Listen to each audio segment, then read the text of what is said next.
नमस्कार दोस्तों, मैं आपका दोस्त जे.आर. चौधरी आपके अपनी YouTube class only RPC with Gudadram में आपका तहे दिल से स्वागत है। दोस्तों, आज की इस वीडियो में हम पढ़ने वाले हैं राजनीतिक विज्ञान की कुछ महत्वपूर्ण प्रश्न। दोस्तों, इस सीरीज में 15 शब्दों वाले, 50 शब्दों वाले व 100 शब्दों वाले क्वेश्चन हैं। तो दोस्तों, प्रथम क्वेश्चन है, संविधान सभा में प्रस्तुत उद्देश्य प्रस्ताव क्यों महत्वपूर्ण था।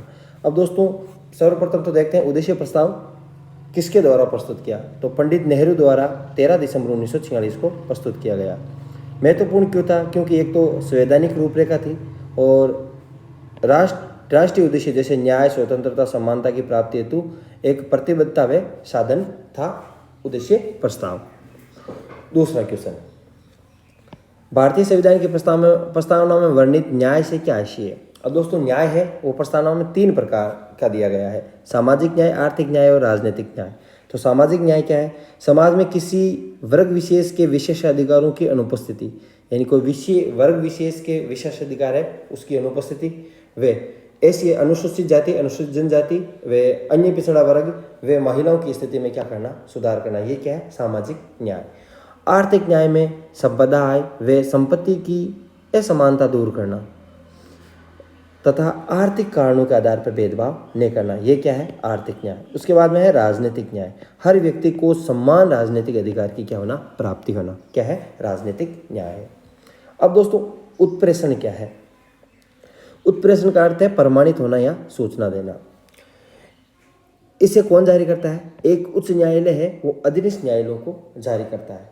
और दोस्तों, ये है वो लंबित मामलों के स्थानांतरण को सीधे जारी करता है या सीधे या पत्र के द्वारा जारी किया जाता है। इसे अतिरिक्त न्यायिक क्षेत्र या न्यायिक क्षेत्र की कमी या कानून के खराबी के आधार पर जारी किया जाता है। यानी उत्प्रेषण को कब जारी किया जाता है? जब किसी अतिरिक्त न्यायिक क्षेत्र या न्यायिक क्षेत्र की क्या हो, कमी महसूस हो या कानून में खराबी के आधार पर इसे क्या किया जाता है, जारी किया जाता है।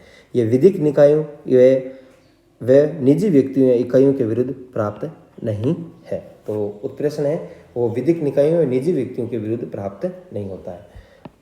चौथा क्वेश्चन है, सरदार शोण सिंह समिति। अब दोस्तों, ये किससे संबंधित है? सर्वप्रथम तो है मूल कर्तव्यों से संबंधित है। इसका गठन है 1976 में हुआ था और पीएम कौन थी उसमें? इंदिरा गांधी द्वारा इसका गठन किया गया। सरदार सिंह शोण समिति की सिफारिश पर ही भारतीय संविधान में 42वें संविधान संशोधन अधिनियम 1976 के द्वारा भाग 4 के व अनुच्छेद 51 के तहत 10 मूल कर्तव्यों को जोड़ा गया।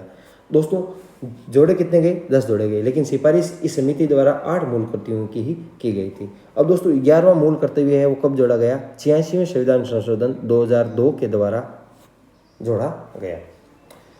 5वां क्वेश्चन, किन्हीं 4 मुकदमों के नाम लिखने हैं जो भारतीय संविधान के मूल ढांचे के प्रश्न से संबंधित है। तो जैसे केस ओनन भारतीय मामला है 1973, इंदिरा नेहरू गांधी मामला 1975, मिनारो मिल्स मामला 1980, इंदिरा साहनी मामला 1992, रघुनाथ राव मामला 1973, कुलदीप नायर मामला 2006, एसआर मुंबई मामला 1994, एम नागराज मामला 2006।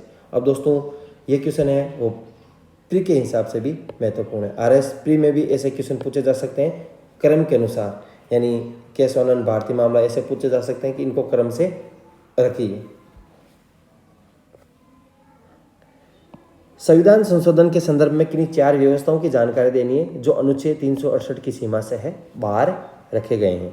जैसे नए राज्यों का प्रवेश या गठन, नए राज्यों का निर्माण और उसके क्षेत्र, सीमा या संबंधित राज्यों के नाम में क्या करना, परिवर्तन, राज्य विधान परिषदों का निर्माण और उसकी समाप्ति,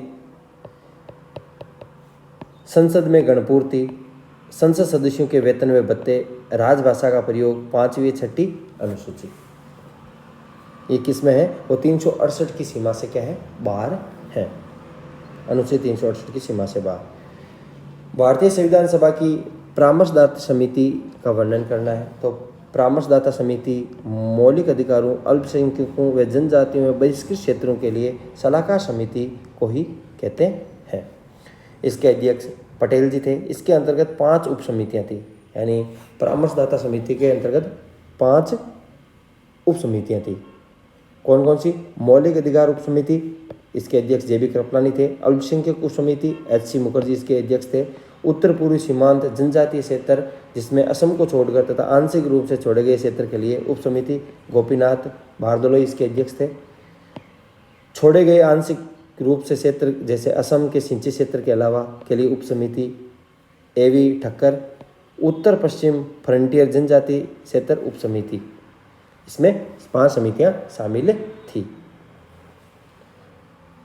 संपत्ति के अधिकार की वर्तमान स्थिति का वर्णन करना है। अब दोस्तों 44वें संविधान संशोधन अधिनियम 1978 के द्वारा मूल अधिकारों में से संपत्ति के अधिकार को भाग 3 के अनुच्छेद 1, 6 और अनुच्छेद 31 को निरस्त किया गया। वर्तमान में इसे संपत्ति का अधिकार शीर्षक के तहत भाग 12 में नए अनुच्छेद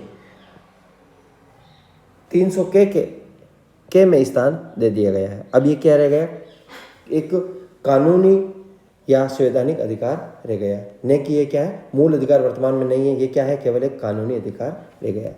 संविधान के मूल ढांचे का हिस्सा ये मूल अधिकार है, यानी संपत्ति का अधिकार है, वो संविधान के मूल ढांचे का हिस्सा अब नहीं रहा है। पहले संविधान के मूल ढांचे का हिस्सा कितने मूल अधिकार थे, 7 है, अब कितने रहे, 6 रहे हैं।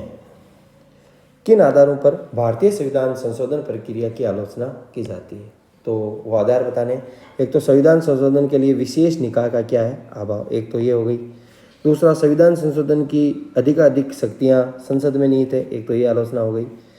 राज्य कोई प्रस्ताव नहीं ला सकता, तीसरी ये हो गई। कुछ मामलों में राज्यों की सहमति परंतु वे भी आधे राज्यों की अनुशंसा, जबकि अमेरिका में 2/3 है। इस आधार पर भी हम आलोचना कर सकते हैं।